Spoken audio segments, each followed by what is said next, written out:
Assalamualaikum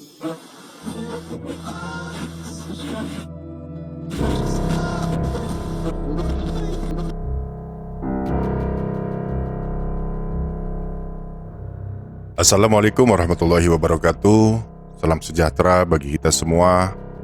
Apa kabar Sobat Ramis semuanya? Mudah-mudahan Sobat Ramis dalam keadaan sehat walafiat selalu.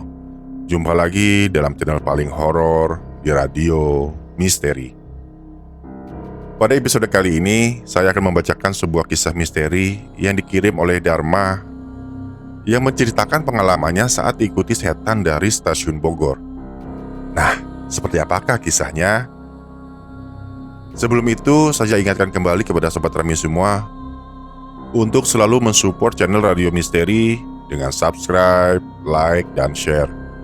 Dan saya juga ucapkan terima kasih bagi Sobat Ramis yang sudah subscribe channel Radio Misteri.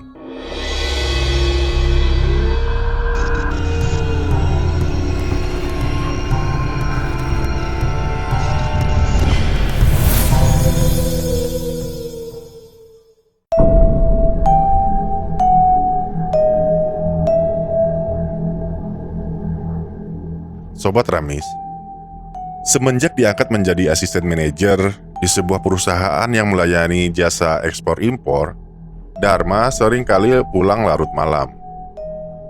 Dulu, saat masih menjadi karyawan biasa, jam 7 atau paling telat jam 8, ia sudah berada di rumah. Tapi, kini harus bagaimana lagi?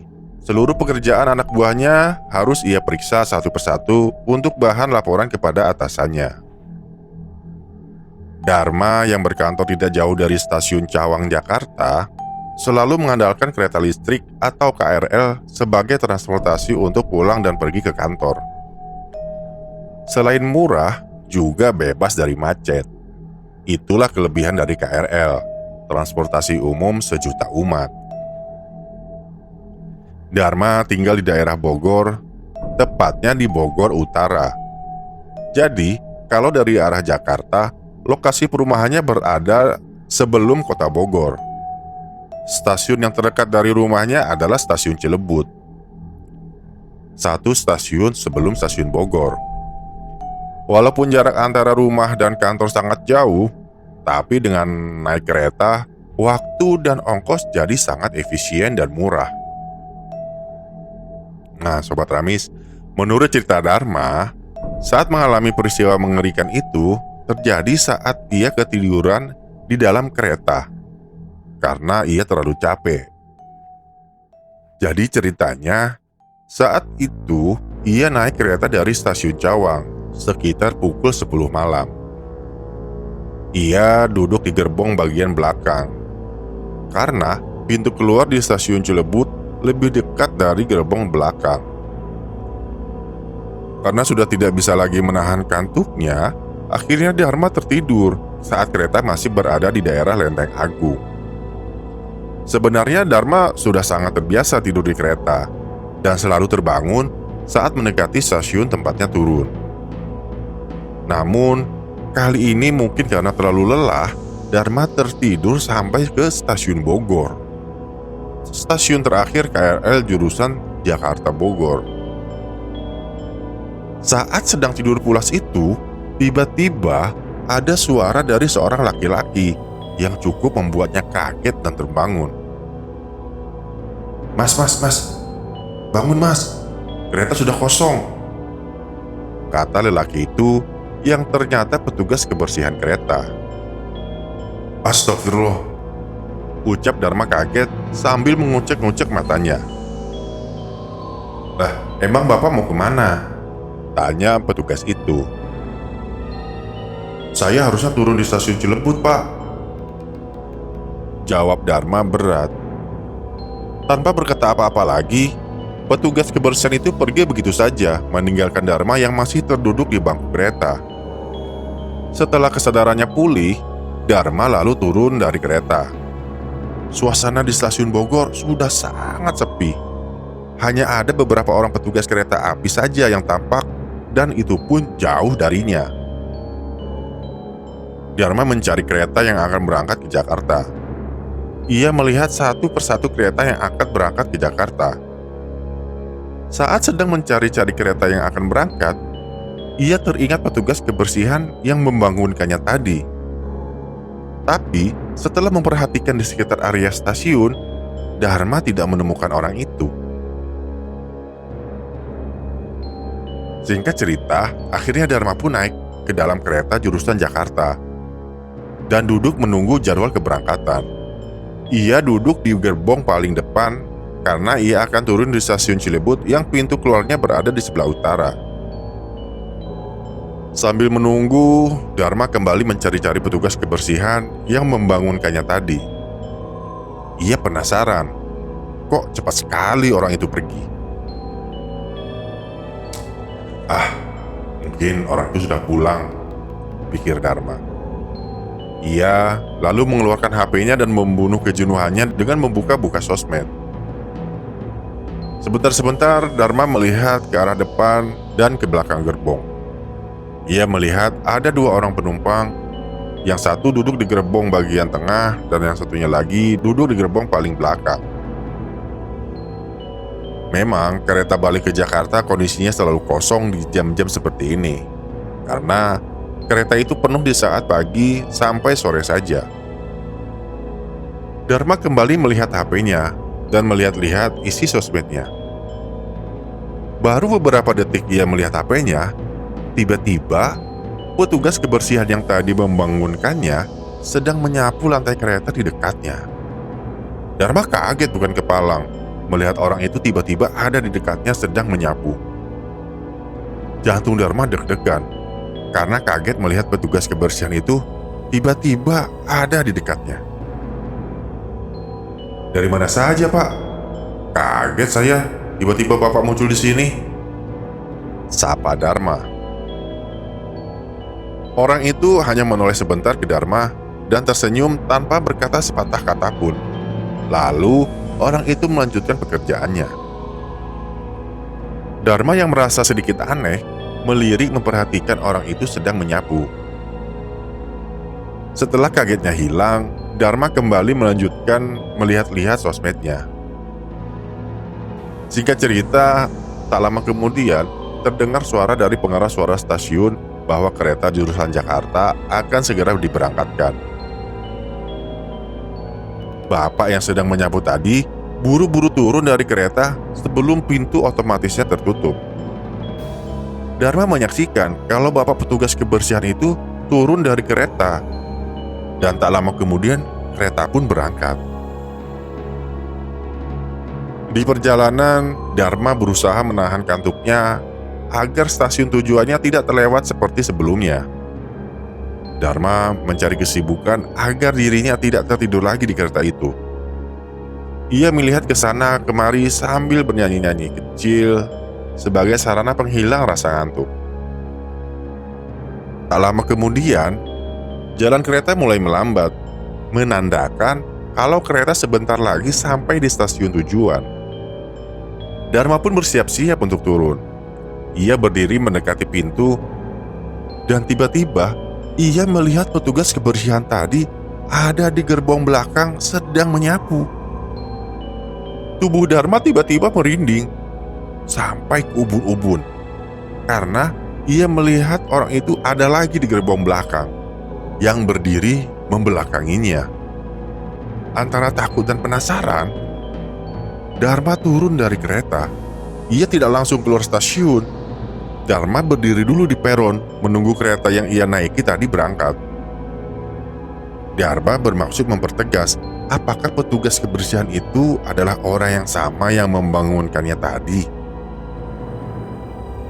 Dan perlahan-lahan kereta bergerak meninggalkan stasiun Cilebut. Dharma memperhatikan satu persatu gerbong yang lewat, tapi petugas kebersihan yang sedang menyapu tadi tidak tampak. Tubuh Dharma kembali merinding. Tidak mungkin. Mungkin aku salah lihat, gumam Dharma dalam hati. Setelah kereta hilang dari pandangannya, Dharma buru-buru keluar dari stasiun menuju ke parkiran tempat penitipan motornya. Di stasiun Cilebut keadaannya tidak sesepi stasiun Bogor. karena masih ada penumpang lain yang baru turun dari Jakarta. Suasana stasiun yang terang dan masih ada beberapa orang membuat Dharma tidak takut lagi. Di tempat penitipan motor, hanya ada motor Dharma saja yang terparkir sendirian. Dharma melihat penjaga tempat penitipan motor, tidak ada orangnya. Dharma memanggil-manggil penjaga penitipan. "Pak, Pak, halo, Pak," panggil Dharma.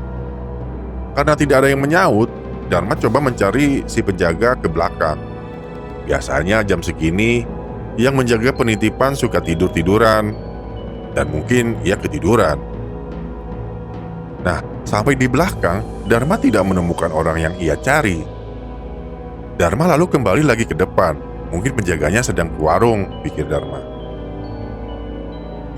Saat Dharma balik badan, ia melihat petugas kebersihan kereta yang ia temui di stasiun Bogor tadi lewat di depan tempat penitipan motor itu. Orang itu masih menggunakan seragam petugas kebersihan dan berjalan menunduk melewati tempat itu. Melihat orang yang sama lewat di dekatnya, kaki Dharma gemetar dan langsung lemas. Langkahnya berat karena saking takutnya. Ia ingin berteriak, tapi mulutnya seperti terkunci. Akhirnya Dharma hanya berdiri terpaku seperti patung di tempat penitipan motor itu. Dan tiba-tiba dari belakang ada orang yang menepuk bahunya. Dengan refleks, Dharma menoleh ke belakang, melihat siapa yang menepuk bahunya itu. Jantungnya hampir copot. Dan ternyata yang menepuk pundaknya adalah penjaga tempat penitipan motor itu. "Maaf Pak, lama ya nungguin," sapa si penjaga penitipan motor.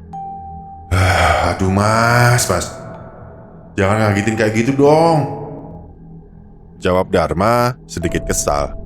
"Hehehe, lama ya nungguin saya Pak.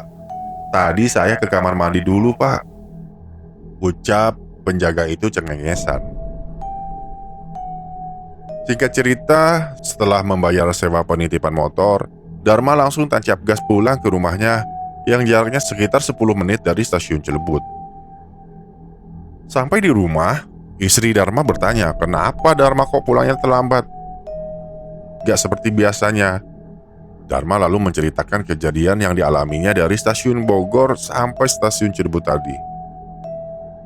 Nah, istrinya yang penakut itu mendengarkan dengan serius, sambil sesekali meringis takut saat suaminya bercerita.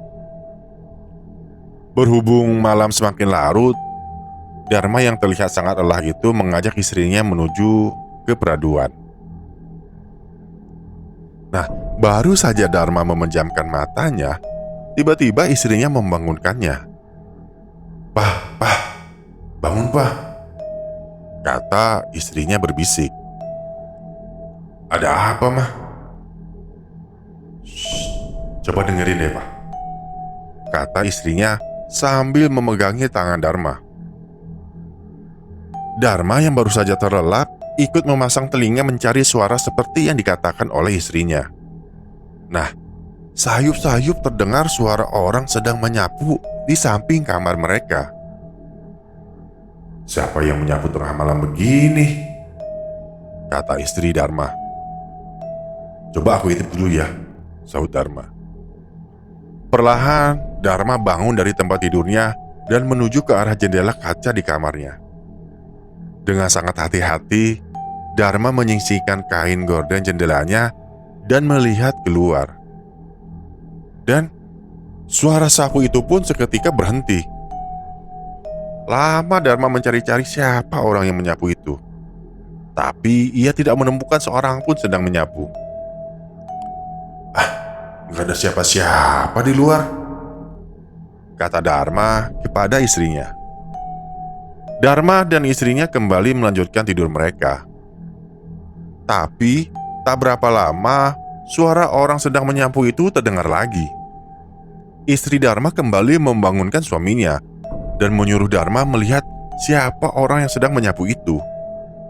Dengan sedikit kesal, Dharma kembali mengintip dari balik gorden jendela kamarnya. Baru saja ia membuka sedikit kain gorden itu, tiba-tiba dari balik gorden jendelanya, Dharma melihat petugas kebersihan kereta sedang berdiri persis di hadapannya. Wajahnya terlihat kehitaman seperti gosong. Matanya sayu, seperti mengharapkan sesuatu dari Dharma. Dharma tidak dapat berkata-kata. Tubuhnya menggigil, wajahnya pucat dan keringat dingin mengucur dari keningnya. Kaki Dharma seketika langsung lemas, seperti tak bertulang. Sambil memegangi kain gorden jendela, Dharma perlahan-lahan terduduk di lantai sambil membalikkan badannya. Nah, melihat gelagat kurang baik, istri Dharma loncat dari tempat tidurnya dan segera merangkul Dharma dan memapahnya ke tempat tidur. Setelah itu istrinya menyalakan lampu kamar dan merapatkan gorden jendela yang tadi sempat tersingkap. Istri Dharma sendiri tidak sempat melihat sosok petugas kebersihan kereta itu ada di depan jendela. Tapi melihat Dharma yang ketakutan itu, istrinya pun ikut ketakutan. Sambil bacaan ayat-ayat suci Al-Quran, istri Dharma meraih HP-nya dan menghubungi orang tuanya. Mungkin karena panik, ia tidak tahu harus berbuat apa. Yang ada di pikirannya hanyalah menghubungi orang tuanya untuk meminta tolong supaya sosok yang ada di depan jendela itu tidak mengganggu mereka. Beberapa kali dihubungi, tapi tidak ada jawaban sama sekali dari orang tuanya. Mungkin suara HP-nya tidak terdengar. Apalagi saat itu jam menunjukkan pukul 1:30 pagi. Dalam kebingungan itu, istrinya melihat Dharma seperti tidur. Ia lalu menghampiri Dharma untuk membangunkannya. Pah, bangun pah, kata istrinya. Dharma tidak merespon. Istrinya lalu menepuk-nepuk pipi Dharma. Ternyata Dharma pingsan. Nah, istrinya semakin panik. Ia terus saja menghubungi orang-orang yang mungkin masih bisa dihubungi. Namun jam segitu mungkin orang-orang juga sedang pulas-pulasnya tidur. Akhirnya, karena tidak ada satupun orang yang bisa ia hubungi, istri Dharma coba menyadarkan suaminya dengan memberikan aroma minyak kayu putih di hidungnya. Lalu mengolesi keningnya juga dengan minyak kayu putih. Dan alhamdulillah, tak lama kemudian Dharma mulai sadarkan diri. Suasana pun kembali tenang. Mungkin sosok makhluk yang menyerupai petugas kebersihan itu sudah pergi. Dharma lalu menyuruh istrinya untuk menyalakan MP3 di HP-nya yang berisi bacaan-bacaan ayat suci Al-Quran. Suasana rumah semakin tenang dengan terdengarnya lantunan ayat-ayat suci Al-Quran dari MP3 HP-nya. Walaupun kondisinya sudah tenang, namun Dharma merasakan kepalanya sangat sakit. Sehingga ia tidak bisa bangun, hanya bisa berbaring saja di tempat tidurnya. Nah, Sobat Ramis, singkat cerita, keesokan harinya, Dharma pun jatuh sakit. Badannya demam. Tak lama kemudian suara telepon terdengar. Dan ternyata itu adalah orang tua istrinya yang menelpon. Mereka panik dan khawatir karena baru tahu pagi ini kalau semalam ia menelpon orang tuanya. Dan setelah dijelaskan tentang apa yang terjadi semalam, akhirnya mereka memutuskan untuk datang ke rumah Dharma. Dan menjelang sore, orang tua istri Dharma datang bersama seorang yang tidak mereka kenal. Kenalin, ini Pak Win, teman Bapak. Mungkin Pak Win bisa membantu mengatasi masalah di sini, ujar ayah mertuanya. Pak Win langsung saja bertanya kepada Dharma tentang kronologis kejadiannya.